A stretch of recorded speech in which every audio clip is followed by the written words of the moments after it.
Hello everyone, this is Pankaj from Latif Academy. I welcome you all in our new session. यहाँ पे हम vectors का lecture 2 करने जा रहे हैं। जैसे कि सबको पता है ये फाइनेंस अकाउंट असिस्टेंट का टॉपिक है जो रहता था। इसका लेक्चर फर्स्ट आप वीडियो देख चुके होंगे। अगर जिसने वो वीडियो नहीं देखी, I request all of you please पहले वो वीडियो देखें, तभी ये वाला लेक्चर 2 समझ आएगा। तो ज्यादा टाइम आपका भी ना वेस्ट करते हुए और अपना भी ना वेस्ट करते हुए हम आज का सेशन स्टार्ट करते हैं। अच्छा, आज हम क्या पढ़ेंगे? Scalar product and dot product. ठीक है, कहता है जो स्केलर प्रोडक्ट होता है यानी कि बेसिकली डॉट प्रोडक्ट होता है। डॉट प्रोडक्ट को हम क्या बोलते हैं? Scalar product.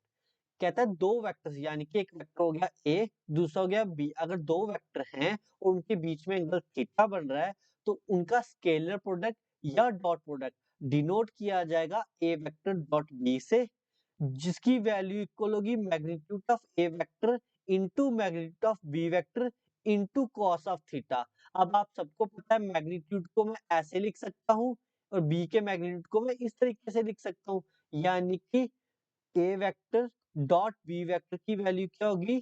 Magnitude of A vector into magnitude of B vector into cos of theta, या फिर simply A vector dot B vector. ठीक है, ये किस केस में फॉर्मूला लगाया जाएगा?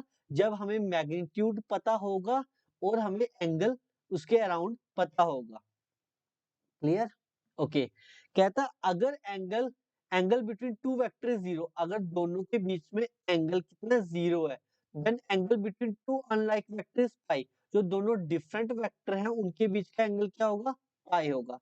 कहता है इफ आइदर ए और B is a null vector, कहता है दोनों में से कोई भी अगर एक नल वेक्टर है तो उनका स्केलर प्रोडक्ट भी यानी कि डॉट प्रोडक्ट भी क्या होगा? जीरो होगा। कहता है अगर A and B are unit vector, unit vector हमने पढ़ा था जिसका मैग्नीट्यूड कितना होता है हमारा? 1। कहता है अगर दोनों का यूनिट वेक्टर है यानी कि दोनों का मैग्नीट्यूड 1 के इक्वल है तो उनका डॉट प्रोडक्ट सिंपली किसके इक्वल हो जाएगा? कॉस ऑफ थीटा के। ये जो कुछ प्रॉपर्टीज हैं डियर, ये ना हमें डायरेक्टली पूछी जा सकती है फा के एग्जाम में। तो please make sure in properties का पर्टिकुलर नोट्स बनाओ। वैसे टाइम कम है हमारे पास तो मैं पीडीएफ प्रोवाइड कर दूंगा। आप उस पीडीएफ का प्रिंट आउट निकलवा लो या फोन में सेव कर लो, तो वहां से देखते चलो। ठीक है, ओके। क्वेश्चन दिया है, कहता है अगर हमारे पास एक वेक्टर ए है जी, एक वेक्टर बी है, मैग्नीट्यूड ऑफ ए वेक्टर दिया और मैग्नीट्यूड ऑफ बी वेक्टर दिया है और एंगल दे रखा है 60 डिग्री, देन डॉट प्रोडक्ट निकालो। ठीक है, तो हमने अभी पढ़ा डॉट प्रोडक्ट किसके इक्वल होता है, यानी कि A vector dot B vector किसके इक्वल होगा? अभी पढ़ के हटे हो, वेरी गुड, शाबाश बोलो। That is magnitude of A vector dot magnitude of B vector into cos of theta. अब मैग्नीट्यूड ऑफ ए वेक्टर कितना दे रखा है क्वेश्चन में? 3 दे रखा है, इसकी वैल्यू आ गई 3। मैग्नीट्यूड ऑफ बी वेक्टर क्या दे रखा है? 4 दे रखा है, यानी कि इसकी वैल्यू आ गई 4 इंटू कॉस ऑफ 60 डिग्री। अब जिन बच्चों ने ट्रिग्नोमेट्री नहीं करी, I request all of you please class 10th का ज्यादा कुछ ना हो तो ट्रिग्नो का टेबल पक्का कर ले। ट्रिग्नो का टेबल कर ले, तभी दो चैप्टर्स आपके जो हैं वो आएंगे। कौन सा? एक limits and derivative and another one is vector.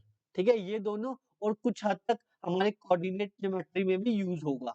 तो प्लीज क्लास 10th की एनसीईआरटी से ट्रिग्नोमेट्री का टेबल कर ले। ठीक है, ओके। अब सबको जिन्होंने टेबल कर रखा हो उनको पता है cos ऑफ 60 डिग्री कितना होता है हमारे पास? 1/2 के इक्वल। तो ये कटा, या 2 टू जा 4, 3 टू जा 6 यूनिट हमारा क्या आ गया? आंसर आ गया। आई होप ये क्लियर होगा। मैं एक बार फिर से रिपीट कर देता हूँ। क्वेश्चन में हमें मैग्नीट्यूड ऑफ ए वेक्टर दिया था, मैग्नीट्यूड ऑफ बी वेक्टर दिया था और एंगल दिया था। हमें उन दोनों के बीच का डॉट प्रोडक्ट निकालना था। हमने क्या किया? जो हमने फॉर्मूला पढ़ा उसको इम्प्लीमेंट किया, जो वैल्यूज दी थी वो यहाँ पे डाली, तो हमारे पास फाइनल आंसर आ गया। क्लियर? ओके। कहता नेक्स्ट चीज, कहता अगर आपको दो वेक्टर्स दे रखे हो उनके बीच का एंगल निकालो। जैसे कि आप सबको ये फॉर्मूला पता है, ओके। तो यहाँ से cos थीटा को इस साइड ही रखा, ये दोनों पार जाके क्या हो जाएंगे? इस साइड मल्टीप्लाई और पार जाके डिवाइड।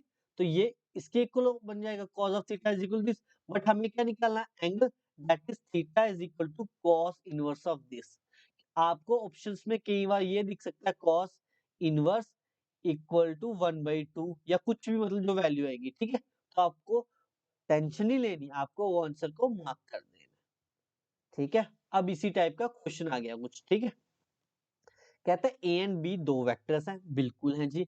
मैग्नीट्यूड ऑफ ए दिया है, मैग्नीट्यूड ऑफ बी दिया है, डॉट प्रोडक्ट भी दे रखा है। हमें क्या फाइंड आउट करना है, एंगल। तो एंगल हमने क्या फॉर्मूला पढ़ा, cos of theta is equal to, very good, dot product of vectors upon magnitude of A vector into magnitude of B vector. तो डॉट प्रोडक्ट क्या देता है, अंडर रूट ऑफ 6, ठीक है। Magnitude of A under root of 3 into magnitude of B is equal to 2। देखो under root 6 को मैं क्या लिख सकता हूँ, under root 3 into under root 2 upon under root 3 into 2। ये कटा, अब ये कितना आ गया, देखो अंडर रूट 2, अब 2 को मैं लिख सकता हूँ under root 2 into under root 2। ये और ये कटा, वैल्यू आ गई 1/2, यानी कि cos of theta is equal to 1/2। अभी मैंने बोला, जिसने क्लास 10th का टेबल पढ़ा होगा उसे ये पता होगा कि cos of 45 degree, sorry 45 degree is equal to होता है 1/√2। तो यहाँ पे 1/√2 की जगह आ जाएगा मेरा cos ऑफ 45 डिग्री। तो cos कटा, थीटा इज इक्वल टू कितना आ गया हमारे पास, 45 डिग्री। तो हमने उसके बीच का एंगल निकाल लिया। आई होप सबको ये क्वेश्चन क्लियर हो गया होगा। हो गया, वेल एंड गुड। अगर कोई डाउट है बेटा तो प्लीज कमेंट सेक्शन में बताएं, मैं ट्राई करूंगा कि हर किसी का वो क्वेश्चन मैं सॉल्व कर सकूं। नेक्स्ट काफी important topic, that is projection. Projection मतलब कि एक एंगल जब दो एंगल के साथ मिल रहा है उसके बीच का एंगल क्या बन रहा है, ठीक है। जैसे ये बी एंगल है, ये ए एंगल है, इन दोनों को जिस भी लाइन से ज्वाइन किया जाए, जैसे ये प्रोजेक्शन बन रही है हमारे यहाँ पे, उसके बीच का एंगल क्या है। तो अगर हमें projection of A on B निकाली, जिस पर निकालनी है उसके मैग्नीट्यूड से डिवाइड करना है, ऊपर डॉट प्रोडक्ट रखना है। क्या रखना है, अगर मैं बोलूं प्रोजेक्शन पी ऑन क्यू निकालो, पी वेक्टर की क्यू पे निकालो, ऑन के बाद क्या है क्यू, तो अपॉन में क्या आ जाएगा, मैग्नीट्यूड ऑफ क्यू वेक्टर, ऊपर क्या आ जाएगा, P vector dot Q vector. Okay, clear. चलो, अच्छा, अब कुछ प्रॉपर्टीज है बेटा स्केलर प्रोडक्ट की, ये आपको याद होनी चाहिए। कहते हैं जो डॉट प्रोडक्ट होता है वो इसके इक्वल होता है, ठीक है। अगर इफ थीटा इज एक्यूट, अगर थीटा जो एंगल है वो एक्यूट है, यानी कि लेस देन 90 डिग्री है, तो ए डॉट बी हमेशा क्या होगा, ग्रेटर देन 0 होगा। वहां पे क्वेश्चन इस तरीके से आ सकता है ना, कि ए डॉट बी निकालो और फिर बताओ कि एंगल एक्यूट था या क्या था। अगर थीटा एब्ट्यूज है तो डॉट प्रोडक्ट उनका लेस देन 0 आएगा। अगर हम दोनों एक ही वेक्टर का डॉट प्रोडक्ट निकालेंगे तो वो मैग्नीट्यूड ऑफ ए स्क्वायर के इक्वल आएगा। Third, A dot B is equal to 0 होगा अगर, it means A vector is perpendicular on B vector, ठीक है। और फोर्थ वन आपको ये चीज याद रखनी है डियर, कि आई डॉट आई या फिर जे डॉट जे या फिर K dot K which is unit vector is equal to 1 के इक्वल होते हैं। आई डॉट जे या फिर आई डॉट के या फिर के डॉट आई या फिर जे डॉट के, ये हमेशा किसके इक्वल होंगे, 0 वेक्टर के, ठीक है। प्रोजेक्शन का फॉर्मूला तो पढ़ा ही दिया मैंने आपको, ठीक है। ओके, और एक प्रॉपर्टी आपको यहाँ से और याद रखनी है माय डियर, वो क्या प्रॉपर्टी होती है कि अगर हमें कभी बोला जाए magnitude of A minus B का होल स्क्वायर पूछा जाए, क्या होता है, it is always equal to magnitude of A vector का square -2 into their dot product A vector dot B vector plus magnitude of B vector का whole square. ये एक ऑब्जर्वेशन के साथ फॉर्मूला बनाया गया, किसी किसी बुक में दिया किसी में नहीं दिया। तो वहां पे आप जब ये फॉर्मूला करोगे तो आपको काफी क्वेश्चन करने में आसानी हो जाएगी। कई जगह हो सकता है मुझे पूछा जाए ए माइनस बी का मैग्नीट्यूड निकालो, ठीक है, हमें ये चीज निकालो, ए माइनस बी मैग्नीट्यूड निकालो, तो आपको ये फॉर्मूला पता होगा, तो पहले स्क्वायर निकालोगे, बाद में स्क्वायर पार जाके अंडर रूट बन जाएगा, तो आपका वैल्यू आ जाएगी। ओके, अच्छा, अगर हमारे पास ए वेक्टर की वैल्यू कुछ इस तरीके से दी गई हो और बी वेक्टर की वैल्यू कुछ इस तरीके से दी गई हो, ठीक है, मतलब अगर मान लो ए वेक्टर इज इक्वल टू क्या हो, 2i plus 3j plus 4k, और बी वेक्टर दिया गया हमें 7i plus 6j sorry, then 8k vector, इस तरीके से दिया गया हो, देन आपका डॉट प्रोडक्ट क्या होगा? क्या बोला मैंने? देखो, a1 और b1 मल्टीप्लाई होगा पहले। a1 और b1 क्या है यहाँ पे? a1 क्या है? 2, b1 क्या है? 7, यानी कि a vector dot b vector क्या आ जाएगा हमारा? 2 इंटू 7, फिर बीच में साइन प्लस का। अब a2 यानी कि j के साथ वाला, a2 यहाँ पे j के साथ वाला क्या? b2, तो हमने मल्टीप्लाई किया, विच इज इक्वल टू क्या गया यहाँ पे? 3 इंटू 6, ठीक है, प्लस ये हो गया। अब 3 जब देखना तो k वाला, ये a3, ठीक है, a3 क्या हमारा यहाँ पे? 4 इंटू k के साथ क्या? b3 हमारा यहाँ पे, तो b3 यानी कि इंटू यहाँ पे क्या? 8, 4 इंटू 8, तो हमारे पास क्या आया? 2 7 जा 14, 3 6 जा 18, 4 8 जा 32, ठीक है, विच इज इक्वल टू अगर 2 2 1 3 3 62, I think so, if I am not mistaken. तो हमारे पास डॉट प्रोडक्ट क्या है? 62। डॉट प्रोडक्ट आपने दो तरीके से सीखा। कैसा? एक हमने सीखा जिसमें हमें उनका मैग्नीट्यूड दिया गया हो, वो बहुत कम क्वेश्चन आएंगे, आपको मैक्सिमम क्वेश्चन इस टाइप के आएंगे। ये कौन कौन से टाइप में आ सकते हैं?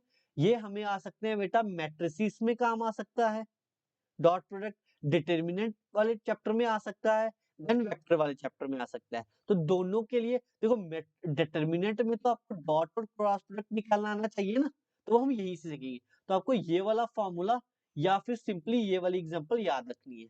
इसके ट्रिक शॉर्ट फॉर्म में समझाता हूँ।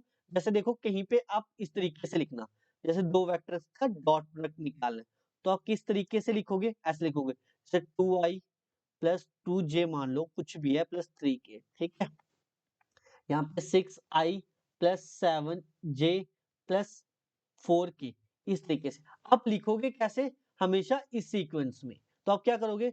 अब ऐसे करोगे, 2 इंटू 6 दैट इज 12 प्लस, फिर प्लस, फिर इनको आपस में मल्टीप्लाई, 2 7 जा 14, फिर 3 4 जा प्लस का साइन, 3 4 जा 12। आप इस तरीके से करोगे तो आपको डॉट प्रोडक्ट निकालने में दिक्कत नहीं आएगी। बट ये काफी आसान तरीका और इसमें 100% एक्यूरेसी रहेगी। अगर आप ये पूरा फॉर्मूला करने जाओगे बेटा तो थोड़ा सा डिफिकल्ट हो जाएगा। तो अब ट्रिक बता दिए मैंने आपको, डॉट प्रोडक्ट निकालना आई होप आपका क्लियर हो गया होगा। चलो नेक्स्ट क्वेश्चन पे, कहता है find the projection of this on this vector. Okay जी, प्रोजेक्शन निकालनी है। मान लो ये ए वेक्टर है, ये बी वेक्टर है, तो हमें प्रोजेक्शन का फॉर्मूला क्या पढ़ा अभी हमने? क्या पढ़ा डियर बताओ? यानी कि अगर प्रोजेक्शन निकालनी है A vector on B vector, तो हमारे पास क्या आएगा? उनका ऊपर डॉट प्रोडक्ट, नीचे जो ऑन के बाद है, ऑन के बाद क्या? B vector, that is magnitude of B vector.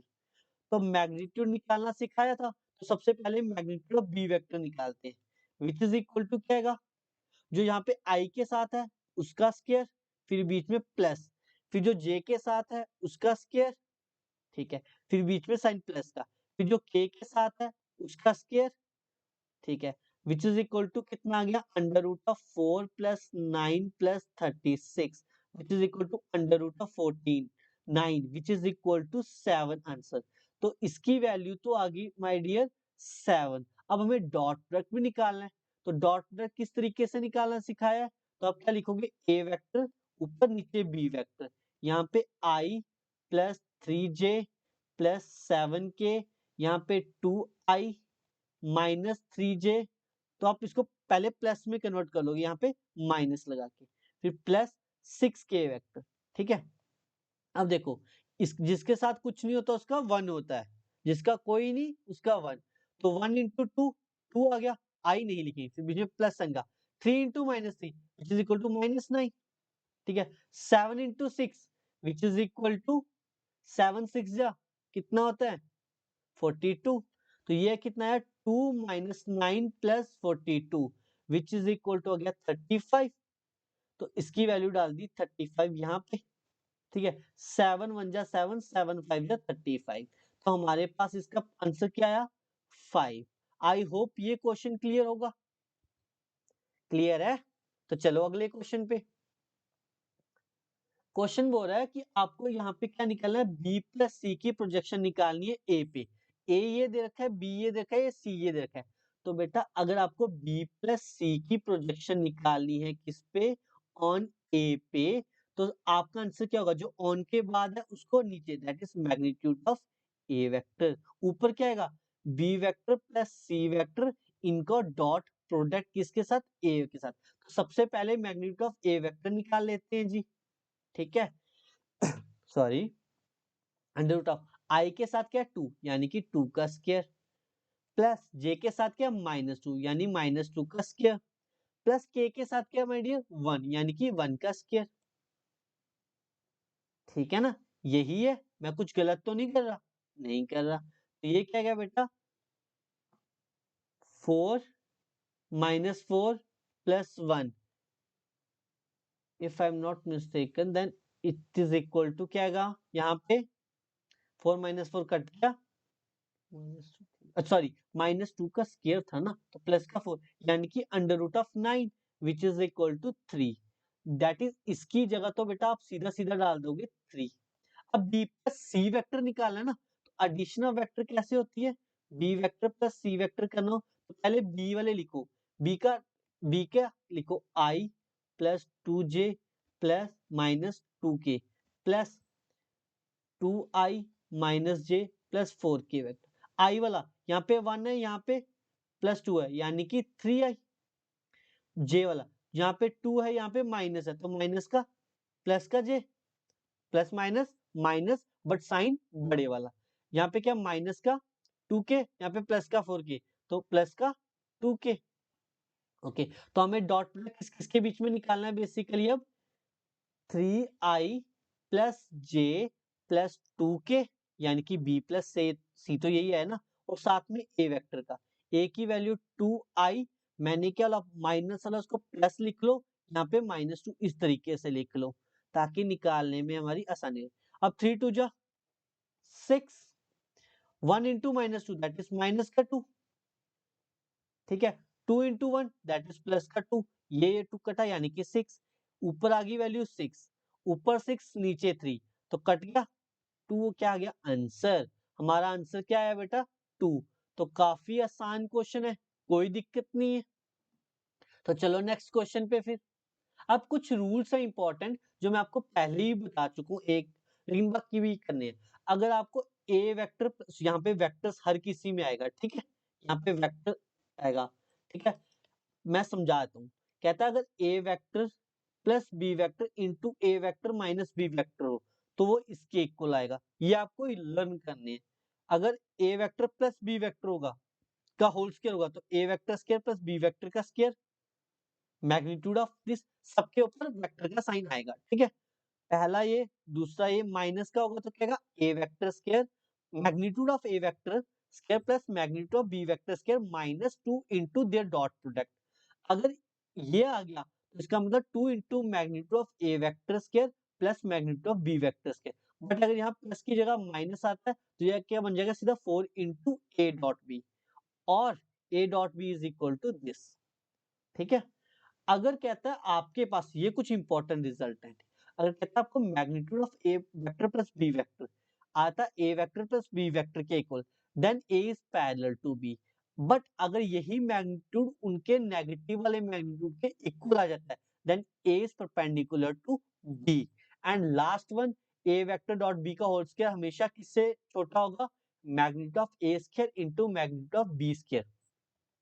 ये कुछ इंपॉर्टेंट रिजल्ट है, very very important for your exam point of view, क्योंकि वहां पे इसी टाइप के क्वेश्चन पुट करेगा, वो पोर्ट्रे करेगा। तो आपको ये सीधी सी बात है, रिजल्ट याद कर लो, प्रैक्टिस क्वेश्चन आपको सेशन के एंड में प्रोवाइड किए जाएंगे, ठीक है।